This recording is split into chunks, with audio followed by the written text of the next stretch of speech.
அதாவது பட்டியலின மக்கள் பகுதி சுடுகாட்டு பகுதியை மத்திய சிஆர்பி பணிபுரியும் சரவணன் என்பவர் இடித்ததால் ஆத்திரமடைந்த செஞ்சி அருகே பொதுமக்கள் எதிர்ப்பு தெரிவித்தனர்.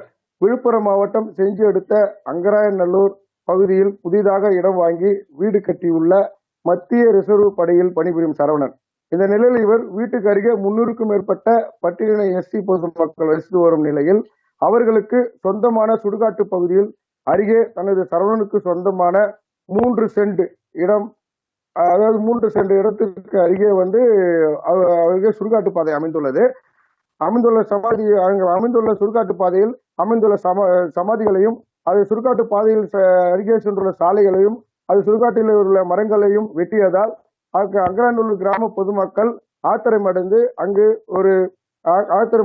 எதிர்ப்பு தெரிவித்து வந்தனர்.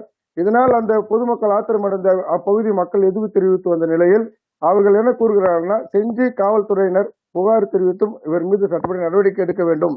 இவர் நாங்கள் புகார் தெரிவிக்கிறோம், அவர் மீது சட்டப்படி நடவடிக்கை எடுக்க வேண்டும். அதாவது இப்பகுதியில் நாங்கள் சுடுகாட்டு பாதையை பயன்பட்டு வருகிறோம். இங்க சாலை அமைக்கப்பட்டுள்ளது. இப்பொழுது புதிதாக சாலை அமைக்க ஒரு டெண்டர் விடப்பட்டுள்ள நிலையில் இவர் சாலையும் சுடுகாடும் என்னுடைய இடத்தில் இருப்பதாக இவங்க ஆக்கிரமிப்பு செய்து இடித்துள்ளதாக எதிர்ப்பு தெரிவித்து வருகின்றனர். தொடர்ந்து சரவணன் அராஜகத்தில் ஈடுபட்டு வருவதாக கிராம மக்கள் குற்றம் சாட்டி வருகின்றனர். அவர் மீது சட்ட ரீதியாக நடவடிக்கை எடுக்க வேண்டும் என்ற அப்பகுதி மக்கள் கோரிக்கை விடுத்துள்ளனர்.